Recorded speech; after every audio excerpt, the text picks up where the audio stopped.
believe you all know me by now. Lorraine Martinez, your membership recruitment and resources chair. And you know, I still have to think about that as I say it. I want to say recruitment and retention really bad. So this is a brainstorming session. This is a session where we share ideas and ask questions and just kind of get some motivation going for our membership trials and tribulations that we have. Carrie from, oh my God. Anyways, Carrie, our technical person, is going to explain how the talking part is going to work. Go ahead, Carrie. Welcome, everybody. We're so happy you're with us this morning. It's this afternoon for me. Down at the bottom of your Zoom toolbar, at the bottom of your screen, you should see what's called a reactions button. It's a smiley face. If you click on that button, you should see raise hand feature. Bertha, you found it. Good. I see a thumbs up. So since this is going to be more interactive than, say, maybe the other sessions you've been in, we would really find it helpful if you could raise your hand using this feature. I then will call out your name and unmute or ask for you to unmute. And your unmute button is also with that same toolbar down at the bottom, and it's got a microphone. I will call out your name, ask you to unmute, and then you will be able to ask your question or your comment to Miss Lorraine. And the group. And the group. So if you guys have any questions, please use the chat feature at the bottom. I will help you any way I can. And with that, I'm going to turn it over to you and let you get started. Thanks. Thank you. Thank you. I'm going to ask you all to make sure you mute though, because we don't want any background noise. So what is on the screen is some of the ideas that were generated at the membership session. And there are just a few. And so what I'd like to see come out of this is some membership enhancement program, MEP ideas that you're excited about or that you've already tried. And you're seeing a little bit of success.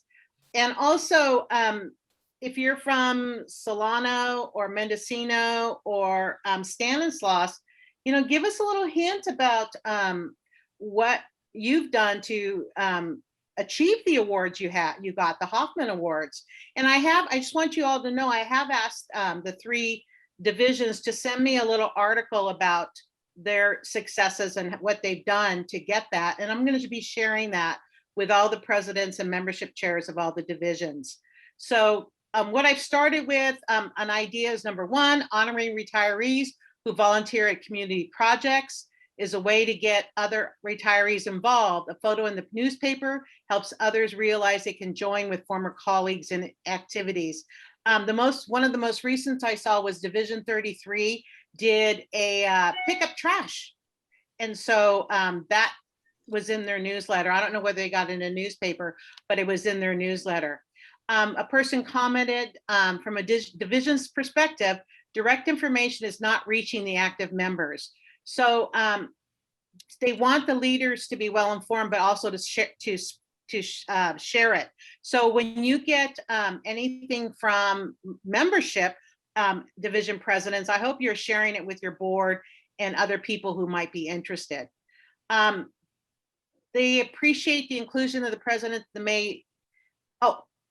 that's something separate. I should have taken that out. Asking, like I said, asking the Hoffman awardees to send me an article. And then emphasize, one person had a great point. She said we should emphasize the broader mission and membership, which could be into 3 different areas: pensions, STRS, WEP, GPO, healthcare information, Medicare, and HICAP, and all those other things that go on with it. Public education, our volunteer hours, our teacher grants, when talking about membership to groups or to potential retirees or potential members. Always, always, always a personal touch goes a long way. I think that's been part of Mendocino's success. And one member was mentioning that her daughter is a home home educator. And so they are a part of STIRS. So she was asked, homeschool, I should say homeschool. So she was asking if they could also be recruited. And I'm like, sure. So we need to research that. I need to research that a little bit more so that there's another potential group of members, people, retirees who could benefit from this. Another idea was to give the teacher grant winners a year's membership. That's an idea. And you could ask them if they wanted to be an advocacy membership or a regular membership. Okay, go ahead, Carrie. I see Carlene has her hand up. What I wanted to say, and this is Carlin, is that you mentioned in your first one about the local newspaper. And I know the other day in one of the sessions, people were saying, put an ad in the local newspaper. I frankly do not know anyone that reads the paper anymore. So what you need to do is utilize what more people are using nowadays, Facebook. And in your case, when you're talking about the news stories, there's a lot of neighborhood news pages on Facebook. Like we have the East County Magazine, we have our various community groups, and we could be posting them there to get the word out, especially if they're from a certain area. Like if they're from Descanso, put it on the Descanso neighborhood page. And think about it in terms of where are the people going to see it. Frankly, I think newspaper ads are a waste of time because, like I said, nobody reads them. You have to figure out where they're going. Okay, that just triggered the Nextdoor app. I don't know how many of you are in the Nextdoor app, but that includes my neighborhood and 2 other neighborhoods, and there's hundreds of people in that. So that's another possibility. Thank you. So local magazines too, and also radio. We were able to, for free, because it's a community service, our local radio station celebrated the Year of the Teacher, and they included us as the group that was bringing it forward. So that's another option or another idea. Okay, who else has their hands up? I don't see anybody's hands up yet. We Okay. did have one question in the chat though, if you are able to share your document that you're writing on. Oh, I did share. It should be screen share. I'm sorry, I meant like a hard copy or email it out. Oh, of course. What I'm going to do is I'm going to put this in the MRRC Connections newsletter that is going out next Thursday, a week from yesterday. Instead of yesterday, I'm waiting. So this will all be there and will be sent to all of the presidents and membership chairs of your divisions. So if you wanted to go to you personally, put your email in the chat and I'm more than happy to send it to you personally. And there are many area MRRC reps here, representatives from your area. So you may also ask them if they have a copy, but I'll be sharing it with as many people as possible. All righty, because this is important stuff. Thank you. Donna Clark, can you unmute? Oh, perfect. Thank you. I just wanted to say that newspapers in different areas may have better circulations, but where I live, we are in the paper, not by ads, but by pictures and posts and articles and letters. And I get a lot of feedback. I'm president of Division 27. And everywhere I go, people are telling me, I saw you in the newspaper. I read you in the newspaper. So I guess it just depends on where you live as to what the circulation of the newspaper. But I do know that there are online news that I will try and get into. Awesome, thank you.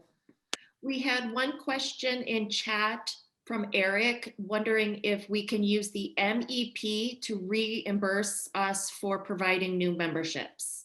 And then Mary Lou, I see your hand raised also. I'm coming to you next. The MEP, I would suggest that you provide a rebate for the membership, to provide a gift card. For example, Division 39, if a person joins using by dues deduct, not cash, but by dues deduct, they are going to be given a $50 gift card instead of the reimbursement for, or you can pay half price. I think that, the problem is you don't know how many people are going to take advantage of that, of going for the free one. And you're better, in my opinion, it would be better served to have documents that you can share, hard copies of things, your gift cards that you want to give away. Those are, in my opinion, and it's not that I'm not the person that the judge, I'm just saying, in my opinion, that's a better use of the money. Got it. Thank you. Mary Lou, if you want to unmute. Hello, this is not actually Mary Lou, this is Sam Frankel. Oh, hi, Sam. Hi, For some Sam. reason, it's got my wife's name on it and I didn't see any place to rename. Anyway, I have a question Yes. on healthcare information. I got a call earlier this morning from the president of the Berkeley Federation of Teachers. He's getting a lot of questions from new people who are going to be retiring that we're starting to contact about how it works with their reimbursements from the district on the money that CalSTRS takes out. And there's been a problem in the past where CalSTRS takes out money to pay for healthcare, but they take out more than needed and the district reimburses. And I guess I want to start by asking, is that normal in everybody's district or is that something peculiar to Berkeley? Because we tend to do things weirdly. My district did not reimburse for healthcare. So they take out, they just take out, district. so CalSTRS just takes out what is needed when a person continues their benefits through the district? Well, actually, you're talking about a teacher who's eligible for retirement, or just a regular educator? I've had this with other retired teachers where Okay. CalSTRS is taking out money to pay for their health insurance through the district when they've continued their insurance through the district, usually for people who are under 65 and haven't gone to Medicare yet. But CalSTRS takes out more, significantly more, like maybe $400 more than is needed. And then the district reimburses the teacher, the retired teacher, for that with that money, but they don't always get it done on time. And some months they that is a district issue. That is something that you need to, in my opinion, the union needs to take up for their members, because all the members are going to be retiring at some point. And they need to find out where that glitch is, because that's that's a lot of money. So, and if you want another view on it, I would contact David Walrath, our legislative advocate. He may have more information. It's kind of a legal issue that would have to, somebody who knows would have to answer that. But you might just start with the union. So, well, and the union called me. See if and my interest is that this becomes, in talking to people who are preparing to retire, it becomes an incredible recruitment tool. Yes. You can give them this information that they need to know ahead of time about what's going to happen, because the district will screw it up, and here's how we will fix it. Well, great for us. Yeah. But if it's not happening, if this is something that's peculiar to Berkeley, with CalSTRS taking out extra money, I don't understand that part. Yeah, I don't see anybody else raising their hand to say it's part of their, yeah, I think it's a peculiar thing. Eleanor just chimed in on the chat that it's a district by district decision. Each contact is different. My district, Along Rock USD in San Jose, does not, except for an occasional golden parachute year. There's not. So, does not take out extra money. Well, CalSTRS is the one taking the money out, not the district. Right. I don't know who could answer your question, but I can ask Angelique, and maybe she can refer us to somebody. Well, knowing, at least the impression now is that this is something particular to Berkeley. Yes. That's a big step forward. and Okay, being able to okay. resolve. So if you can come up with more, fine. This gives me a clue because I've got a decent relationship with the school, with the superintendent. So Okay, perfect. I'll start at the top there and say, why is this happening? Right, right. Okay. Okay, Thank you very thank much. you, Sam. Carrie, who's next? Carolyn? Or Cart? It's Carlin. Carlin, Carlin. my apologies. No, okay. I belong to San Diego Adjunct Faculty Association for the community colleges. And I have put on workshops about after retirement, what are you going to do about insurance? From what I understand, see, all of our school districts in San Diego County get their insurance through VEBA, VEBA. And I have been told that is a statewide organization. Okay. So if you belong to a school district that did get their insurance, their health insurance, et cetera, through VEBA, then when you're ready to go on to Medicare, definitely go through VEBA, because our VEBA said that way we can get the group rates. In fact, a lot of us are going to be able to just stay on Kaiser and slip right on over to Kaiser Medicare. And the neat thing is, if you were a part-timer and didn't qualify for medical benefits at your district, if they used VEBA when you're ready for Medicare, you are still qualified to go through VEBA. So I just want to put that out there, because a lot of you I don't know if you get VEBA or not, or, have access to VEBA, but if you do, that's a terrific method for your Medicare. As long as you're covered by medical insurance within your district. Like I retired under STRS, but I still teach there. So I still have medical benefits for my district. As long as I get it from my employer, I am not eligible for Medicare, even though I'm 73. But once I no longer have insurance, I'm going to be shopping for Medicare. So I'm going to go right to VEBA. Thank you. Thank you for sharing. Okay, let's get back to this. Let's get back to membership. Who do you see next, Carrie? Eleanor has her hand raised.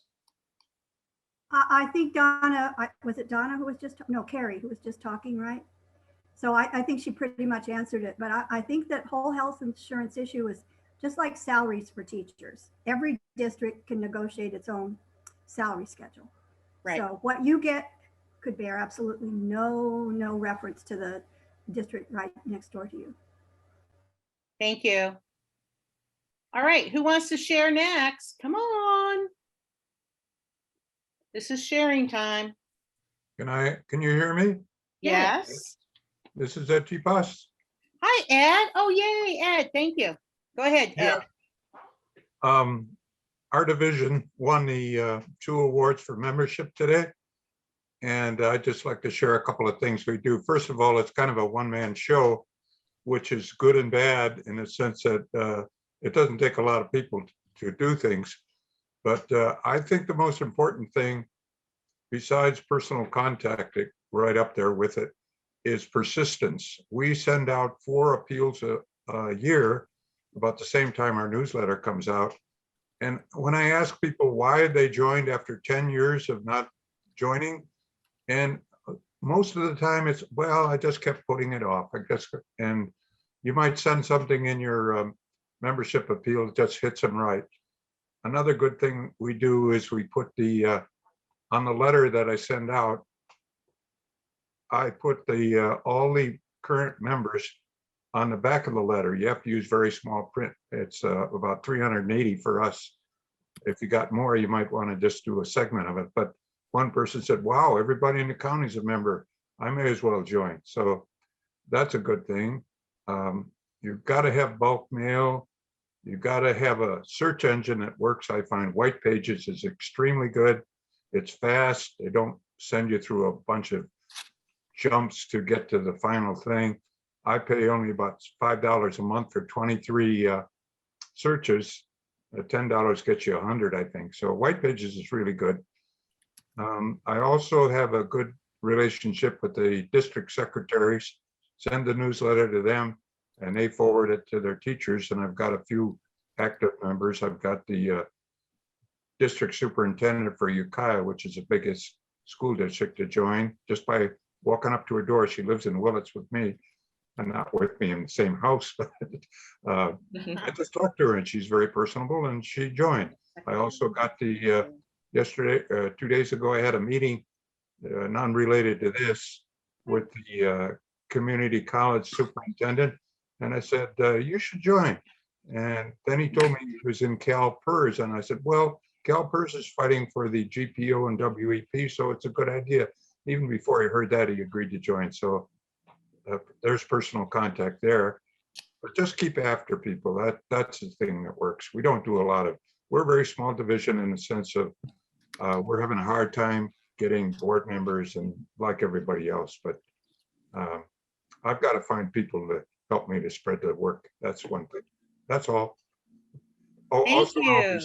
I'll be sending out a summary of to Lorraine, and she can forward it to what's working for us. More details. Thank you, Ed. And I know we have Betty on here too, Betty Silva, if you want to chime in. She That would just be raised great. her hand. Oh, did she? All Yeah. right, Betty, let's go. I figured I may as well tag in and talk about what Ed just talked about. I think he hit the nail on the head. The key is persistence. We also do all of the things that Ed mentioned, and we started doing one thing new this year. I can't put my finger on it and say that it has brought us success, but we started going through our roster, and all of our cash dues payers, 3 months before their dues are due to expire, we start sending them reminder emails particular to them and reminding them that their dues are going to be up within the next 3 months.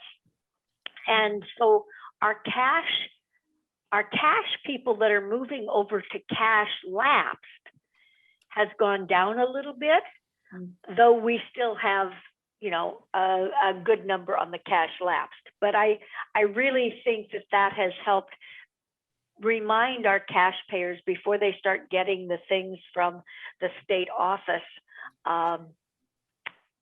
to rejoin, and they are already aware that they need to renew. The other thing that I was going to mention was that I started also tracking this year where our members are coming from.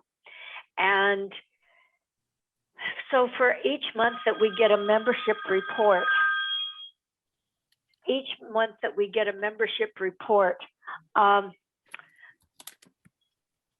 excuse me, my cell phone is going off. Okay, sorry.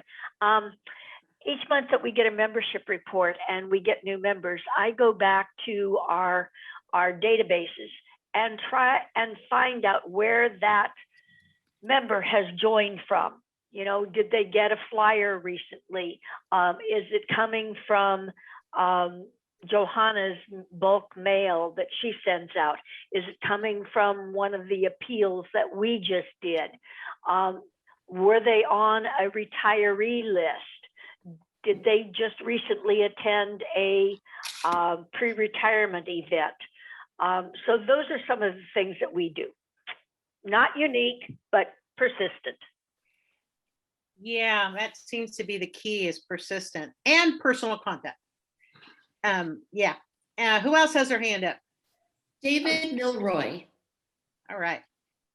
Go ahead.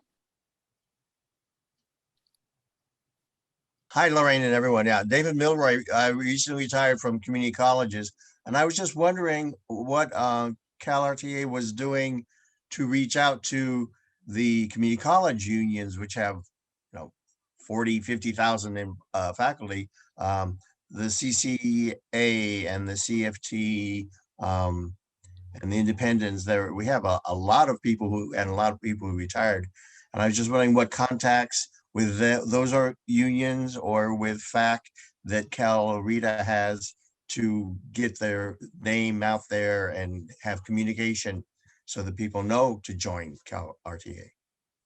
Well, here's a question for you. How were you contacted?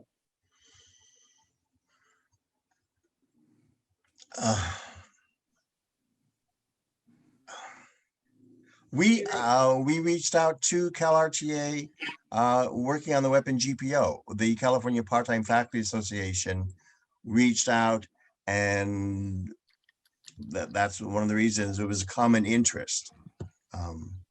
And I think I also saw their campaign for the weapon GPO, and so that was a draw. But it wasn't a local outreach. Okay, so here's what I'm thinking, because my co-president for Division 39 is a retired JC Community College instructor. Mhm. And I'm wondering if CalRTA needs to make contact with the association. I don't know what the associations are labeled at the community college level. I understand there's one for full-time faculty as well as part-time faculty, and offer a presentation about the WEP GPO and the work that we are doing. It just seems, and you would be a big help possibly for your area division, to give them contact information, and possibly to go with them if there's people still working at the community college where you Oh, retired. absolutely, right. I'm very involved at the local and state levels, and there are a lot of organizations, and if CalRTA contacted the CFT, AFT, NEA, all the different groups, and there are 72 districts with 72 unions, so there's lots of options. Right. And that's a tremendous connection we could have. Absolutely. And it's been a trial, I must say, to figure out how best to connect with the community colleges. It's just something that our committee is just finally, the state committee is finally looking at, and trying to figure out the best, not advice, but the best way to try to begin to do that. Like I said, I think the best way is speaking to them directly. Right. And handing out the literature about the WEP GPO and something about our organization. So thank you for bringing that up. And if you could contact your area rep and give them your name for the MRRC committee, that would be awesome, because I certainly will. Thank you. Thank you. We have a couple comments in the chat, Lorraine, about the community colleges. Would you like me to read those? Absolutely. Okay, great. So this is Betty Silva again saying, we consider our community college as one of the districts within our geographical area. We recruit to CC facility the same as we do with the other districts within our division boundaries. Excellent, because not everybody does. Okay, perfect. And then Marcy asked, how about contacts with administrator associations? Yes, and that's been another thing that I push, because AXA, I believe, has a magazine, and I know you can, and I had brought it forth before as a possibility to put an ad in there.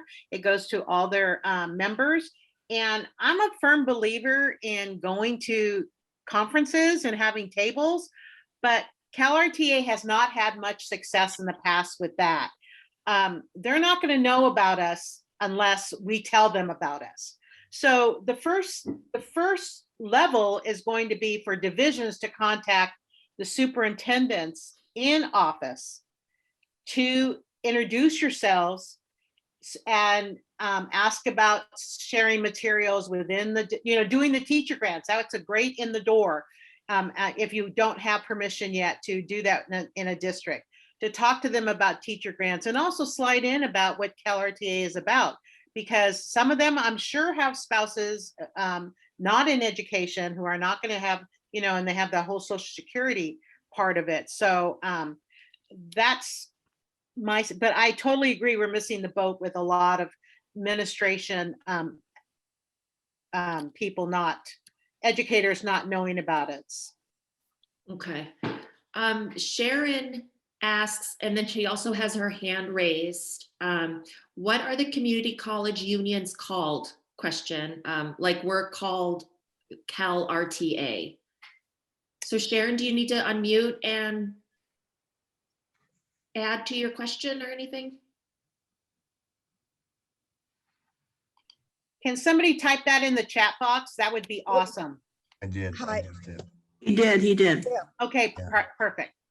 One of the things was wondering is, so we can contact these associations, or at least see what maybe some of our members can do to make contact with them at our local levels.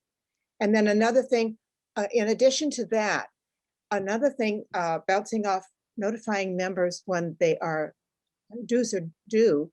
Terry Garrett's from Division 49 puts on the mailed newsletters a little fluorescent sticker that says, reminder, your dues are due. And she said she's had some positive feedback on that and fewer people lapsing. That's a great idea. Mhm.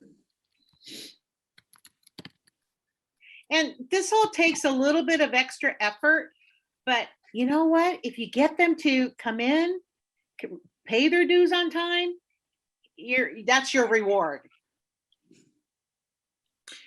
Another question in the chat is, do private school teachers, Montessori, Waldorf, etc., pay into STRS? How do other divisions include them?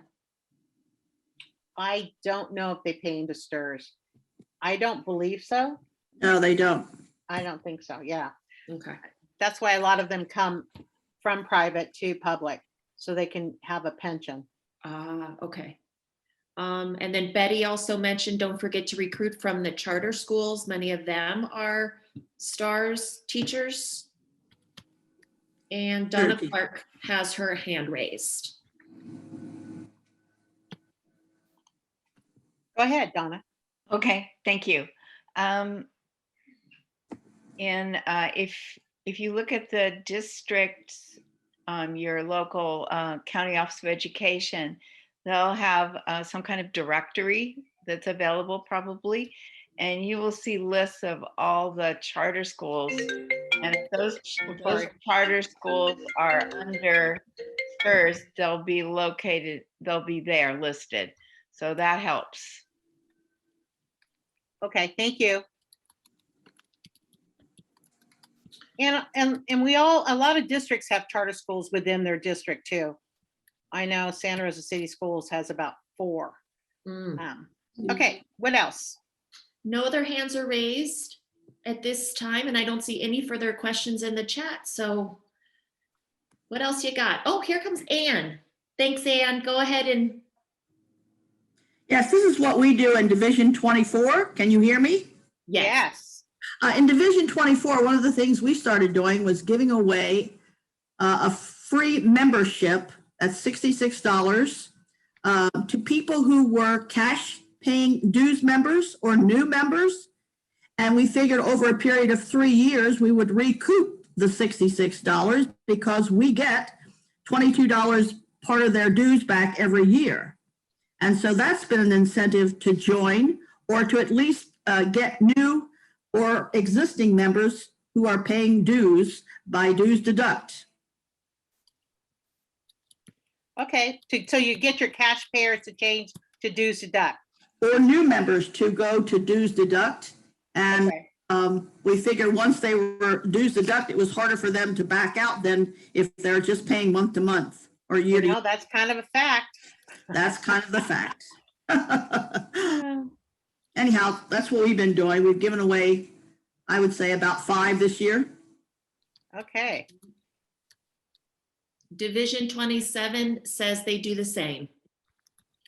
I think it's a common practice as an incentive for your cash payers as well as your new members.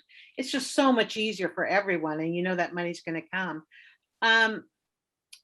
So what about ideas to entice members, people to join who really aren't interested in coming to luncheons?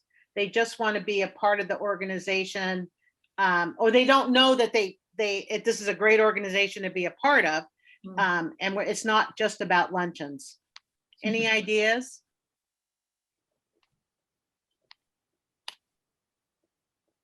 If not, something else. Oh gosh. If I could, Lorraine? Yes. In Division 73, El Dorado County, we really hate meetings. So we do fun events. We, in October, November, we package goodies for Yana baskets to go out to the elderly people who are by themselves. You are not alone. And people love that. Then we have an author talk and food. We always have food.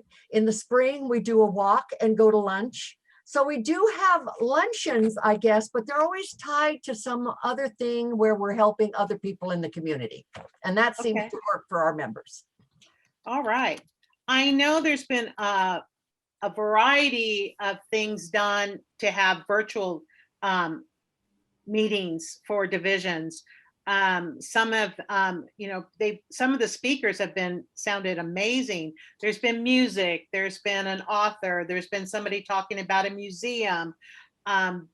It's kind of it might even be a little more. They've had this one division sent out a poem that the members have to correct the words in, and then whoever does it gets a prize. I tried to do a trivia. Only 2 people replied, but I put it in the newsletter, a holiday trivia little contest, and they received a little gift card.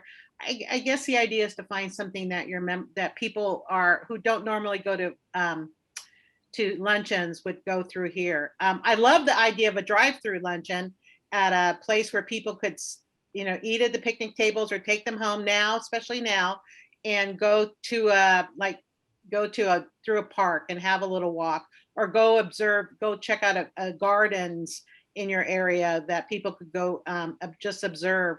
I think that's really could be appealing to a lot of our members.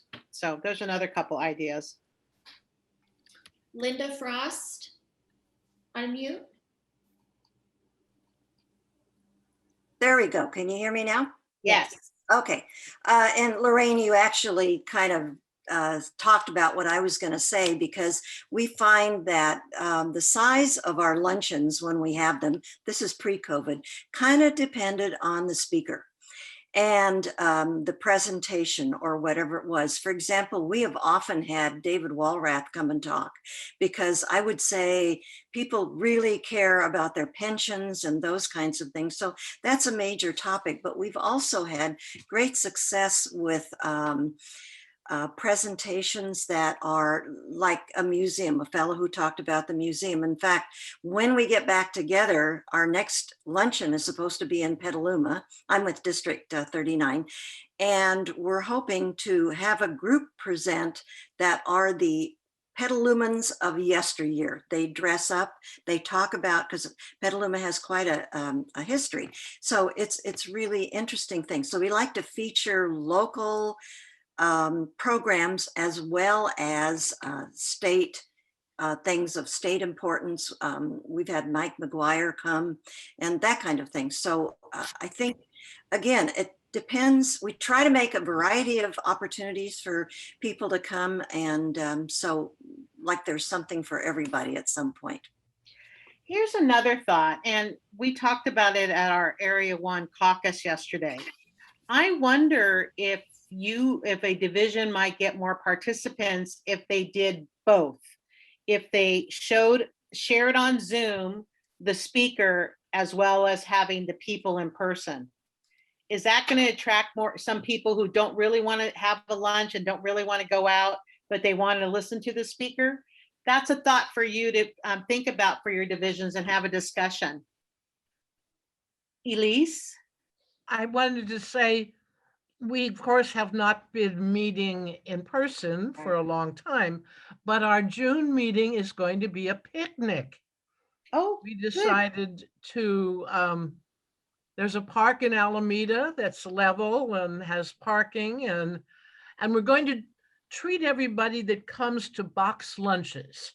So, so it's going to be free, and hopefully we will get, a bunch of people who want to come and see each other and haven't been together for a while. So that's what we're planning. And I believe that is a safe, you're outside. We're outside. People will feel safer, many people might feel safer and want to go. I guess is my point. That's why we decided to do it outside in a park. We feel like Fabulous. people will feel safe enough to go there. It's pretty accessible. It's a park in Alameda that's, flat. You don't have to climb over mountains to get to it or anything like that. So we'll see what happens. And I did put my email in the chat, by the way. Thank you so much, Elise. I appreciate But that. anyway, and we always have entertainment of some kind at our luncheon meetings. We have speakers, or we have, music, and of course we have our own choir, which has gotten smaller, but our choir traditionally entertains at Christmas and the December meeting and the June meeting. Okay. That is their time to perform for us. And it's been a tradition since Division II started a long time ago. And Division II, well, that tells you when you started a long time ago. Right. Absolutely. Right. That's And as I wonderful. say, it's gotten a little smaller, people come and go and die off and things like that, but they still do it. But they, of course, haven't done it this year. Hopefully we'll all be back seeing each other in September, we'll hope. But That's great. Thank you so much. Terry G has been wanting to share something. Yay, Terry. Can you unmute? Okay. Yes, we have a much more participation of people who don't come, who write letters. I mean, we have a really active e-tree, and I get a lot of response to what's sent out. And I thank members, and I make a big point of you can sleep better at night, that whole idea, because your pension's being watched. So even if you don't want to do anything but pay dues, you're important and you're much better. Unfortunately, as I always point out, that less than 20% of the people who get the pension pay up for those to protect them. So even if they never take part, I thank them for their membership. And I make a point of whenever they renew of calling them personally and thanking them. I'm having really bad luck with the switch to cash. They're telling me we've called everybody personally who was a cash member, and a lot of them just don't want to switch, even with the 21 and 21 campaign. Wow. And her 21 and 21s, they're offering a rebate of $21 in 2021. How fun is that? I love that. I love that kind of kitsy stuff. The thing that's been helping, it seems to be helping, is we started a new thing where I put fluorescent stickers that say time to renew with, if my board, some of my board knew they wouldn't like it, but on those that are overdue as well as those coming up. And that seems to have cut down. I was getting some months when I wasn't doing that after I couldn't publish heads up in the newsletter, which also worked. I went up from like 6 or 7 to 21 of them cash, non-paid, and now it's back down to 6 and 7. So, hey, shh! It's our secret. Don't tell anybody. Awesome. Thank you. Who's next, Carrie? Linda. Hi, everybody. Lorraine, thanks for the opportunity. This is really, really helpful and wonderful. I just want to say I'm Linda Carbajal, President for CalRTA Division 8, Area 6. And we're rather a large group, but I have to say that we are losing members every year to the inevitable death. And some of our members are getting so disabled that they cannot attend meetings. So it's been really helpful to see how we can, these ideas for drawing new members. I just want to say that regarding our meetings through 2020, we did not have any. Our venue was closed, of course, Kern County, we were closed, but we kept in contact with the members. With our board meetings, we continued virtual board meetings, but with the division, we continued to publish our monthly newsletter, The Pulse, to keep our members abreast, and that a lot that we were active as a board group. So we did that. We're hoping to have our first division meeting in September at Hodell's, our local restaurant, our partnership with Hodell's. And every member pays their own way. We're very successful at drawing in anywhere from 80 to over 100 people every month. And we do it with some of the ideas other people expressed and Lorraine expressed. We have speakers. We have the police department lecturing us about fraud for seniors and ways to prevent it.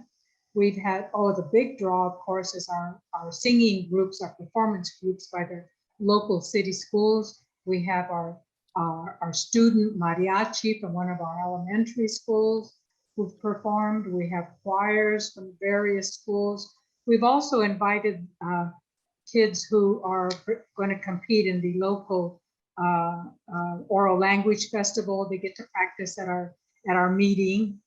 And so anything to draw our membership in. And we've been really successful with that part of it. I just want to say I'm just really pleased with the ideas. I like the idea of notifying people in advance so that our cash payers, and good job, Lorraine. This has been very, very helpful. Thank you. Okay, folks, farmers markets are happening again. And that's an opportunity to have a table out and if you have members who are totally vaccinated and can wear, everybody at my farmers market wears a mask. You're not allowed in without a mask. You can have your pamphlets there. You don't have to touch hands or anything.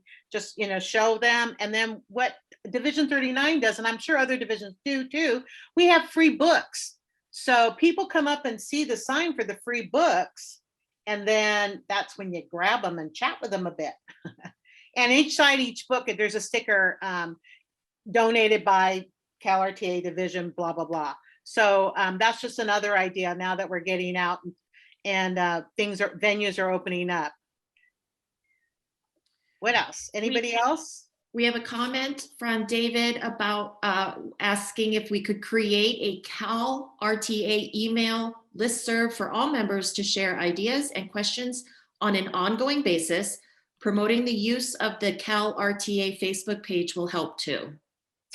So a listserv with what? I'll get it off the chat.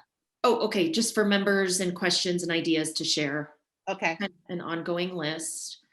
Donna Clark just wants to remind everyone that some members are not stars and cannot be dues deduct. Sharon is saying that Terry and her in Area 4 have a Zoom meeting with a division membership chair. We update them, ask them to share ideas, and have them ask questions. Sometimes the questions can be answered by a chair from another division. Many times we have 100% attendance. That's been very successful for Area 4, and I'm not sure. Not every area is so different. So what works for Area 4 may not work for Area 1.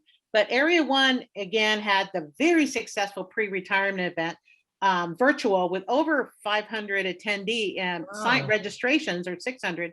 But my point is that each area, each division is a star in something. You are all amazing and have some trick up your sleeve that you may think, I don't think this is a good one. Well, share it, darn it. You have to share it so others can say, I bet you'll spark an interest from somebody, I guarantee it, or they'll add to it. So that's how ideas are generated and brainstorming, etc. So I'm always willing to share ideas, always, always, always. And it's really important because those darn baby boomers, they don't want to join necessarily. What's wrong with them? Not all of them, but some are hesitant. So we really need to be persistent and do a good job with them. Anybody else? See any other hands, Carrie? No other hands. We are at the 10-minute mark. We have 10 minutes left. So you guys, now's the time to ask your questions or make your comments, please. Or if we're done, we're done. I get it. If you're zoomed out, I get it. I had to take a couple of Tylenol before this session, just saying. So before we leave, Donna would like to stop the share screen so she can see everyone. So we'll make sure Okay, I would for be sure- happy to. For sure happens, Donna. There we go. Looks like there's about 3 pages of people here. So make sure you click on the arrow that's on the right. It says 1 of 3 so you can see everybody. You know, you all are amazing. I said this at the membership one. I cannot thank you all enough for what you do for the members of CalRTA to gain them, to retain them, to provide good information, to make sure that you're meeting the needs of those who may have suffered a crisis. In Sonoma County, we've had the fires, we've had, there's just been so many things. And I believe all of us during COVID, I believe pretty much all the divisions made a great effort, a concerted effort to contact members who may have been isolated and just to do a check-in. And I know in Sonoma County, people were hugely grateful. And it was nice just to chat with them. They were so grateful to have somebody to chat with, besides their kids who told them to stay home, or other relatives to stay inside. So, there's so many ways that we can reach out to our members. And I just want to thank you all for doing that. So if there's not anything else in the chat, what's it saying? Oh, perfect. So go ahead, Donna. Donna? Yeah, I'm trying. Oh, There you go. There you go. Before we leave, I want to have a big thank you for Lorraine Martinez for being our membership chairperson, and how she's really invigorated our membership chair meetings, and how important it is getting those minutes back, and going to try and do a better job of meeting with everybody. We'll probably need to have a new membership chair spreadsheets go to all of us and update it. And is there a deadline for us, for those of us who are presidents, to get our board spreadsheets back to the central office? Are they due now? I would think that if you have had elections, that as soon as you have elections, they're due. Okay. You can send that in. Absolutely. And congratulations on being secretary. All my delegates were thrilled. They were so happy because Division 24 endorsed Lorraine. So we were really excited. They did. All righty. Nothing else? You all are amazing people. Go enjoy the rest of your Friday and your weekend. Bye. Thank you. Bye-bye. Lorraine? Yes. Lorraine? Yes. This is Tony. Hi, Tony. Is there a way? I saw that I saw that the sessions were being recorded. Is there a way that we can get a recording to show at one of our local meetings sometime? Yes, they're going to be on the website in about 2 weeks, I heard. In a couple of weeks, Tony. So check then, and every session that's been recorded, you should be able to show. Okay. Great. Thank you. On the CalRTA website? Yes, the CalRTA website. There'll be every session, every general session, everything was recorded. Thank you. And the handouts are available too. All the handouts will be on the website too. That is what I was wondering, because we were asked to give handouts. Right, I 2 didn't weeks. get any notification at any of the meetings about the handouts. So they will be on the website also. On the website. Got it. Okay. Awesome. So I hope to see some of you in my class on Monday.